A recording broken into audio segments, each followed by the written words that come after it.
In summer, the gangers cut the long grass on the line side, raking it into heaps to dry in the sun. At this time of year, Percy stops where they have been cutting. The men load up his empty wagons and he pulls them to the station.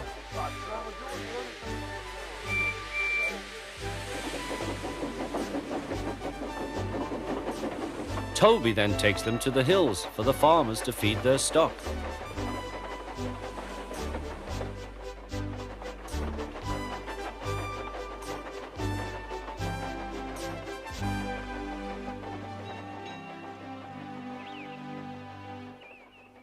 Whee! Percy gave a ghostly whistle. "Don't be frightened, Thomas," he laughed. "It's only me." "Your ugly phiz is enough to frighten anyone," said Thomas. "You're like..." "Ugly indeed. I'm a green caterpillar with red stripes," continued Thomas firmly.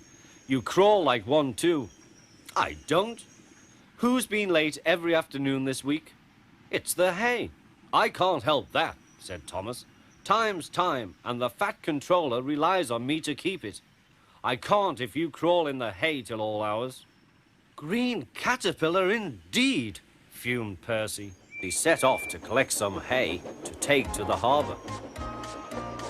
"Everyone says I'm handsome, or at least nearly everyone. Anyway, my curves are better than Thomas's corners." "Thomas says I'm always late," he grumbled. "I'm never late, or at least only a few minutes." What's that to Thomas?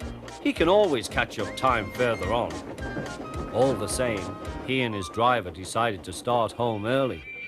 Then came trouble.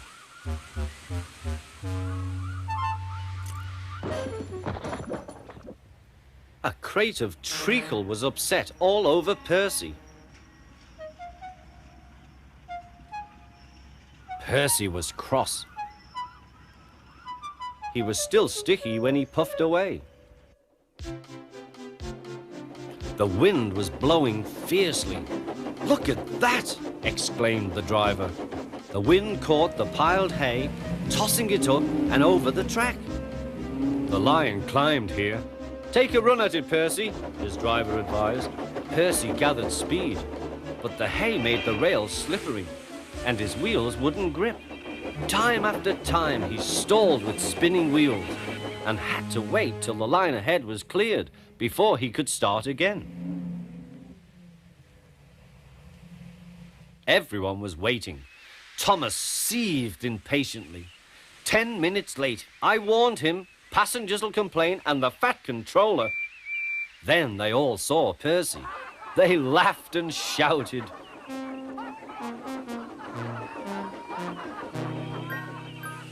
"Sorry I'm late," Percy panted. "Look what's crawled out of the hay," teased Thomas. "What's wrong?" asked Percy. "Talk about hairy caterpillars," puffed Thomas. "It's worth being late to have seen you."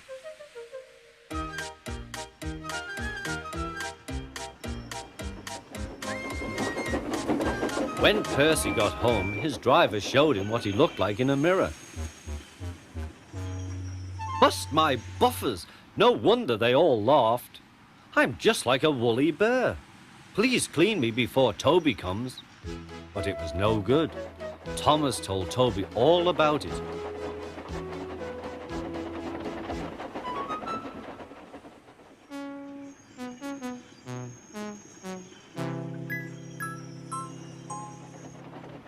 Instead of talking about sensible things like playing ghosts, Thomas and Toby made jokes about woolly bear caterpillars and other creatures which crawl about in hay.